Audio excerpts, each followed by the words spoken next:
जुर्म की दुनिया वाकई अजीब है। कई बार जो दिखता है असल में वो होता नहीं है और कई बार जो होता है असल में दिखता नहीं है। ये कत्ल की कहानी भी कुछ वैसी ही है। जिस शख्स की मौत होती है मौके से उसकी लाश भी मिलती है और सुसाइड नोट भी मिलता है। वहाँ से मौत के सबूत भी मिलते हैं और मौत की वजह भी। इस सभी को देखकर पुलिस भी मान लेती है कि ये आत्महत्या का ही केस है, लेकिन जब पोस्टमार्टम रिपोर्ट पुलिस के हाथ आती है तो पूरी घटना ही बदल जाती है। अब पुलिस फिर से तफ्तीश शुरू करती है। फिर जो कहानी सामने आती है उसे जानकर पुलिस भी दंग हो जाती है। आज की क्राइम कहानी में मध्य प्रदेश के एक बेहद ही सस्पेंस थ्रिलर मर्डर मिस्ट्री की सच्ची कहानी है। कहानी शुरू करने से पहले आप मेरे चैनल को लाइक एंड सब्सक्राइब करें। मध्य प्रदेश की राजधानी भोपाल का सेंट्रल जेल साल 2012 तारीख 29 जून, इस दिन पैरोल पर जेल से निकले कैदी को लौटना था। 14 दिन के पैरोल पर जाने के बाद जेल प्रशासन को भी उसके लौटने का इंतजार था। तभी जेल प्रशासन को लोकल पुलिस से एक सूचना मिलती है। सूचना थी उस कैदी की मौत हो गई है। हत्या के केस में उम्र कैद की सजा मिलने और जेल की जिंदगी से परेशान होकर उसने घर में ही आत्मदाह कर लिया। लोकल पुलिस ने बताया कि कैदी ने एक सुसाइड नोट भी छोड़ा है। हैंडराइटिंग भी उसी की है। मौत की वजह भी बताई है, इसलिए अब उसके शव का पोस्टमार्टम कराकर केस को बंद करने की तैयारी है। ये जानकर जेल प्रशासन भी उस कैदी के केस को बंद करने के लिए लोकल पुलिस के फाइनल रिपोर्ट का इंतजार करने लगा। जिस कैदी की मौत हुई थी उसका नाम था राजेश परमार। उम्र तकरीबन 34 साल। वह मध्य प्रदेश के भोपाल के नीलबर्ड एरिया के हरिनगर में रहता था। इस पर साल 2014 में एक हत्या का आरोप था। अभी केस में उसकी गिरफ्तारी हुई थी। साल 2016 में उसे कोर्ट ने आजीवन कारावास की सजा सुनाई थी, जिसके बाद से वो जेल में ही था। उसी समय राजेश के पिता की मौत हो गई थी। इसी वजह से उसे 14 दिनों की पैरोल मिली थी। इस वजह से उसे हर हाल में 29 जून को जेल में लौटना था, लेकिन 29 जून की सुबह ही उसके घर से आग की लपटें निकलने लगी थी, जिसे देखकर आसपास के लोगों ने पुलिस को सूचना दी। फायर ब्रिगेड की गाड़ियां और लोकल पुलिस मौके पर पहुंची। आग बुझाने पर देखा गया कि एक युवक बुरी तरह से जल चुका था। चेहरा और शरीर भी पूरी तरह से जला हुआ था। देखकर ही वो मरा हुआ सा लग रहा था। फिर भी पुलिस ने आखिरी उम्मीद से उसे तुरंत अस्पताल में भर्ती कराया, जहां डॉक्टरों ने मृत करार दिया। अब पुलिस ने घर की तलाशी ली तो एक सुसाइड नोट भी मिला, जिसमें लिखा था कि पिता की मौत होने से वो दुखी था। अब परिवार में कोई उसे पैरोल भी नहीं दिलाएगा। इस वजह से वो अब दुनिया से निराश हो चुका है, लिहाजा वो आग लगाकर आत्महत्या कर रहा है। इसके लिए कोई दूसरा जिम्मेदार नहीं है। अब ये सुसाइड नोट के आधार पर पुलिस ने भोपाल सेंट्रल जेल को भी सूचना दी। शव को पोस्टमार्टम के लिए भेज दिया। साधारण सुसाइड केस की तरह पुलिस ने भी इसे एक तरह से बंद कर दिया। उधर पोस्टमार्टम के बाद शव को रिश्तेदारों को सौंप दिया गया।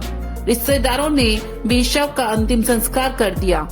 लेकिन इस पूरे केस में 24 घंटे बाद नया मोड़ आया, जब वहाँ की पुलिस को राजेश परमार की पोस्टमार्टम रिपोर्ट मिली।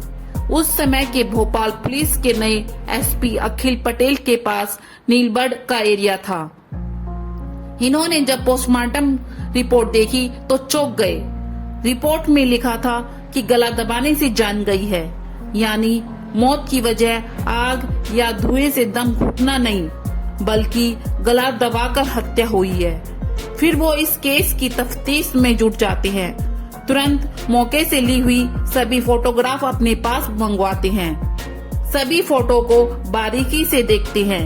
एक फोटो में वो देखते हैं कि मरने वाले शख्स का पैर बिल्कुल एक दूसरे से चिपका हुआ था, जबकि जब भी कोई जल कर मरेगा तो वो तड़पने लगेगा। फिर उसके पैर एक दूसरे से चिपकने के बजाय अलग अलग होने चाहिए, लेकिन इस केस में ऐसा नहीं था।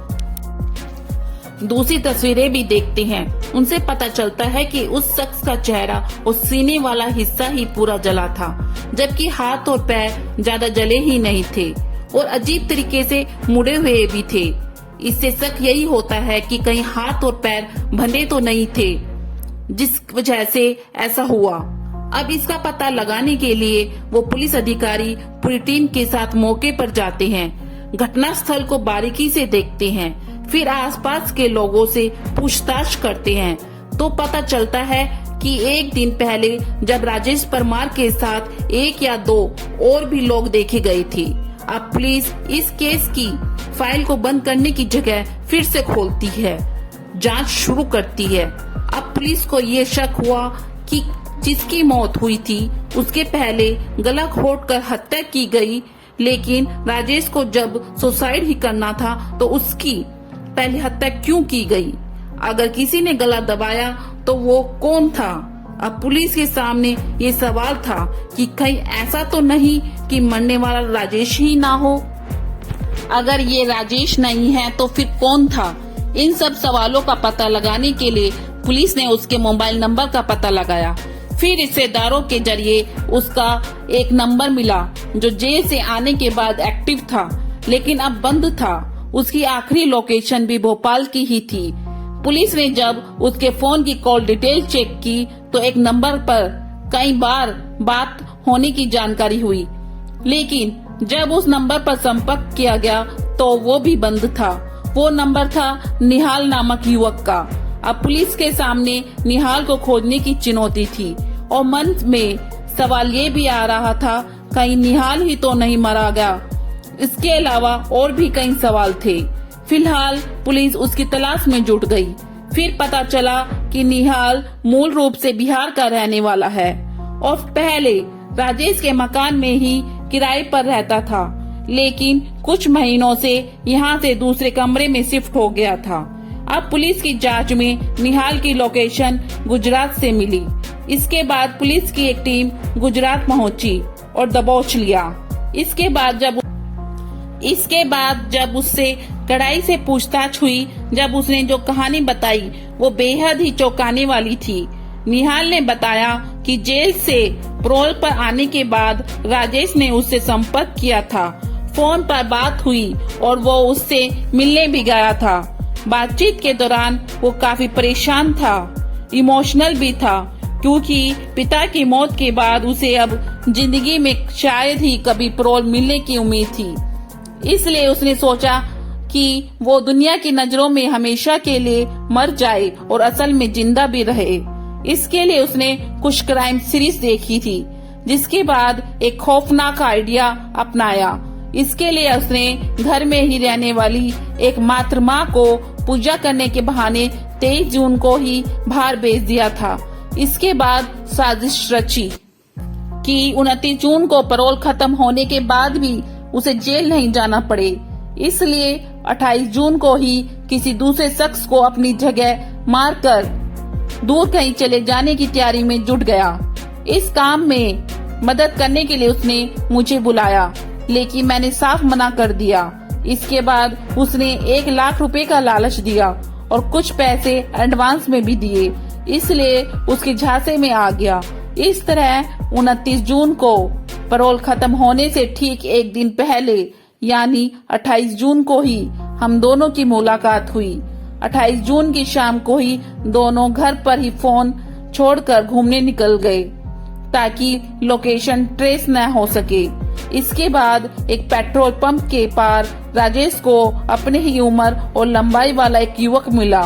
उस युवक ने अपना नाम राजू रैकवार बताया था और दोनों फिर बातचीत करते हुए दोस्त बन गए। बातों ही बातों में दोनों ने राजू को घर पर पार्टी करने और शराब पीने के लिए तैयार कर लिया। राजू मजदूरी करता था, इसलिए खाने और शराब के लालच में तुरंत तैयार हो गया। राजू भी दोनों के साथ राजेश के घर पर आ गया। यहाँ पर राजू को इन दोनों ने खूब जमकर शराब पिलाई। जब उसने अपना होश खो दिया तभी राजेश ने उसकी गला दबाकर हत्या कर दी। उसके बाद उसके हाथ और पैर को रस्सी से बांध दिया ताकि अगर जिंदा भी हो तो आग से बच ना सके। हाथ पैर भरने के बाद उसे फर्श पर लिटाया और घर में रखी किताबों को उसके ऊपर डाल दिया। फिर राजेश ने खुद ही एक सुसाइड नोट लिखा और उसे कुछ दूरी पर रख दिया ताकि वो सही सलामत पुलिस को सुसाइड के सबूत के रूप में मिल जाए। इसके बाद दोनों ने बाइक से निकाला हुआ पेट्रोल भी डाल दिया ताकि आग से वो पूरी तरह से जल जाए। चूँकि घर का दरवाजा बाहर से बंद होने पर साजिश का शक हो सकता था, इसलिए दोनों ने घर के दरवाजे को अंदर से बंद किया और छत के रास्ते बाहर निकल आए। इसके बाद खिड़की से माचिस जलाकर तीली को अंदर फेंक दिया। उस तरह जब आग के लपटें बढ़ गई तब दोनों एक साथ वहां से फरार हो गए। साजिश के तहत राजेश ने निहाल का एक पुराना सिम कार्ड लिया और साउथ इंडिया में चला गया। वहीं निहाल गुजरात आ गया था। अब पुलिस ने निहाल की कहानी की सच्चाई का पता लगाने के लिए उस मृत युवक के बारे में पता लगाया तो ये सच निकला, क्योंकि राजू रैकवार की पत्नी ने 28 जून की रात को ही लोकल पुलिस में गुमशुदगी की शिकायत दी हुई थी। इसके अलावा पुलिस को राजेश के घर से राजू की चप्पल भी मिली थी जिसे उसकी पत्नी ने पहचान लिया था। ये जानकर पुलिस अब जांच में तेजी से जुट गई। अब पुलिस को ये यकीन हो गया था कि आज नहीं तो कल राजेश किसी भी तरह निहाल से जरूर संपर्क करेगा। राजेश भी निहाल का एक पुराना सिम कार्ड ले गया था। इस तरह अगले ही दिन आखिरकार राजेश का फोन निहाल के पास आ ही गया।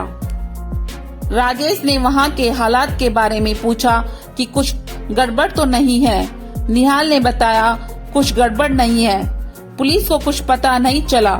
इसके बाद राजेश ने कहा कि चेन्नई में उसे कुछ मदद चाहिए, अगर कोई दोस्त हो तो बताना। इस पर निहाल ने कहा कि वो उसे जल्द ही बताएगा। इसके बाद फोन कट हो गया।